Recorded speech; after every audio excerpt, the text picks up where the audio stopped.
Everyone knows better than to mess with a Hutt. These crime bosses could have you fed to a sarlacc or worse without blinking an eye. But here's what's interesting. Their real strength never came from muscles. It was all about influence. Money, networks, leverage. On the surface, they were just massive slugs sprawled in luxury, while their underlings handled everything. Jabba's a perfect example, and compared to others, he was actually pretty restrained. Some of his kind ballooned so grotesquely large that movement became impossible, living monuments to indulgence, basically. Yet this vision of bloated tyrants marinating in luxury, it's merely the faint remnant of their true origins. The huts we know from the movies represent the culmination of thousands of years of empire building. Palaces weren't always their scene. Originally, they thrived in an unforgiving galaxy governed by one brutal rule: survival of the fittest. No workforce of slaves, no hired guns, no syndicate, only physical dominance and an iron will to control whole star systems. The original huts were empire builders, warrior chieftains, creatures who demolished competing civilizations, captured territory through violence, and shaped their identity through constant tribal conflict and resource wars. Take Jabba, even he retained that ancient fighter's spirit, hidden beneath the blubber. According to the Return of the Jedi novelization, underneath those enormous fat reserves, he possessed remarkable muscular strength. Think of it this way: he absolutely had abs. They were just invisible under everything else. You've likely encountered images of buff huts online before.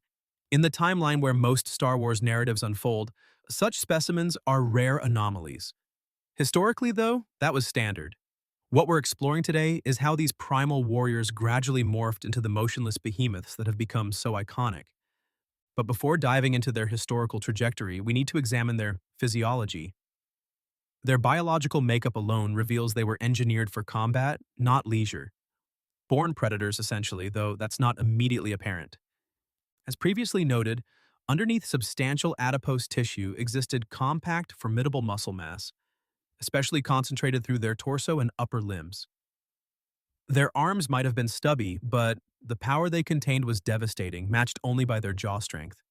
This deadly pairing allowed them to throttle enemies, pulverize them, rip bodies to shreds, or occasionally consume prey entirely.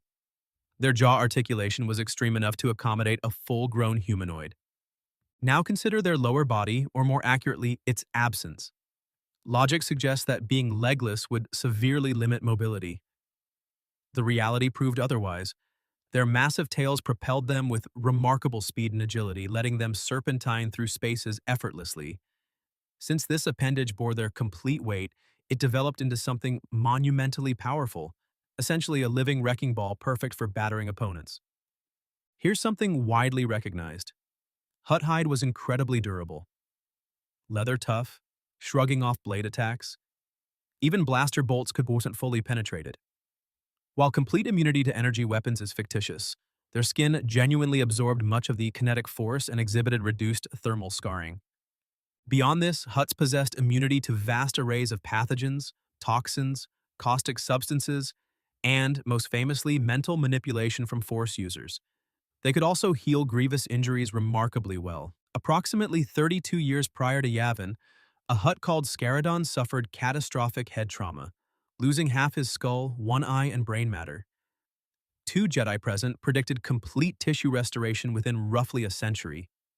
Presumably, their assessment relied on established biological data rather than speculation.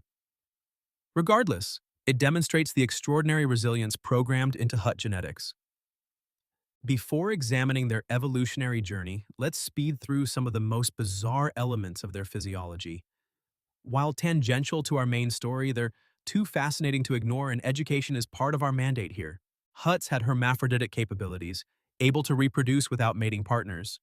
This reproductive independence contributed significantly to their species' survival. Combine that with their absurdly extended lifespans, so lengthy that one individual, whose name genuinely defies pronunciation, allegedly treated a 45-year incarceration as barely noticeable. Hutts commonly survived past their first millennium, ranking among the galaxy's most enduring sentient beings. Zorba holds the record at 1,700 years. Crucially, their growth never ceased throughout their existence, explaining how certain individuals achieved such astronomical bulk. So let's trace how these biological powerhouses evolved from combat specialists into titanic oligarchs. Officially, Nal Hutta represents the acknowledged Hutt homeworld. Historical truth reveals something different. Ages ago, before hyperdrive innovation, the species emerged on a world designated Varl. Details about this primordial era remain scarce. We know the planet eventually attracted attention from the Rakata during their Galactic subjugation campaign. Quick refresher, the Rakata were an aggressive civilization inherently attuned to the Force's dark aspects. After achieving sufficient technological advancement, they launched galaxy-wide conquest operations, forging the Infinite Empire. Eventually, they located Varl and moved to enslave its inhabitants, following standard protocol. The Hutts refused submission. Leveraging every biological advantage we've discussed, they successfully liberated both themselves and their world from Rakata occupation. This marks our earliest definitive proof of Hutt martial prowess. Consider the magnitude. The Infinite Empire had subjugated countless millions. Its territory encompassed enormous galactic regions, enduring for over 10 millennia. Armed with dark force abilities and force-augmented hyperdrive systems, Rakata hegemony appeared unstoppable. For the Hutts, force-blind and confined to their homeworld, to successfully expel the Rakata defied probability. Yet, under Cossack, the Absolute's command, they demonstrated their potential for galactic supremacy initially, though far from finally. Following the Infinite Empire's disintegration, the Hutts experienced their inaugural taste of authority, the intoxication of territorial expansion and violent subjugation. Conquest became inevitable. Initially targeting Varl's surviving indigenous populations, their vision extended infinitely further. Captured Rakata technology provided all necessary means. Equipped with force-enhanced propulsion systems, they could architect a spacefaring empire and proceeded to do exactly that. Starting with adjacent star systems, they steamrolled all opposition. Native populations possessing sufficient strength to mount resistance faced total annihilation through genocidal warfare. Weaker civilizations immediately entered bondage. The Hutts, as established, were exceptional combatants.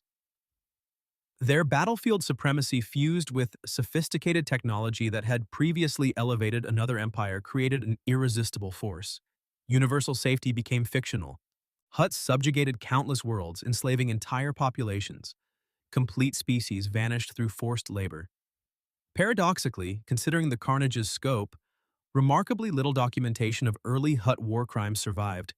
Only the most ancient Outer Rim folklore mentions planets trapped between competing Hutt factions, their inhabitants systematically poisoned, orbital bombarded, or incinerated. This period initiated the transformation under examination. Each acquired slave reduced the physical effort required for achieving objectives. The pivotal moment arrived during the Zim conflicts. Initially, the Hutts lacked imperial cohesion. They operated as numerous autonomous clans, frequently rivalrous, obsessed with wealth accumulation. During this phase, they encountered Zim the Despot, whose rapidly metastasizing empire dominated the Tion cluster. Early diplomatic exchanges proved volatile, with reciprocal antagonism igniting hostilities. Victory demanded unprecedented Hutt cooperation. Previously fractious clans unified, selecting a supreme military commander. The ensuing conflict climaxed in the legendary Vontor engagements, ultimately won by Hutt forces. This outcome proved transformative. Shared warfare had forged clan unity. They now governed substantial Tion cluster territory and commanded massive fresh slave populations. The Hutt Empire crystallized into a legitimate unified superpower for the first time. Though this solidarity proved temporary, its benefits endured, escalating wealth, intensifying slave labor dependency, and progressively diminishing physical exertion. This conflict still featured a Hutt general, but that tradition was approaching extinction. Post-Zim Wars, Hutt expansion accelerated, penetrating even the prosperous core worlds despite resistance from the nascent Galactic Republic. Each conquered territory expanded their web of slaves, servants, and material assets. Hutt power intensified, alongside growing self-satisfaction and indolence. Then, 15,000 years before Yavin, the pivotal transformation occurred. Post-Zim Wars unity dissolved rapidly. This superficially benign competition ultimately triggered the most devastating disaster in Hutt chronicles. Specifics remain mysterious, but internecine warfare erupted, its aftermath obliterating their homeworld Varl entirely and decimating Hutt demographics. The planet became permanently hostile to life. Sufficient survivors remained to colonize Evakar. Employing characteristic methodology, they systematically purchased territory from the native Evosai until planetary ownership became total. The indigenous population was simply relocated to a satellite moon. Subsequently, they redesignated their adopted world as Nalhuda and instituted the Hutt Grand Council. Vigorous interclan competition would persist, naturally eliminating inferior bloodlines. However, violence was permanently renounced. Brutality belonged to primitive species.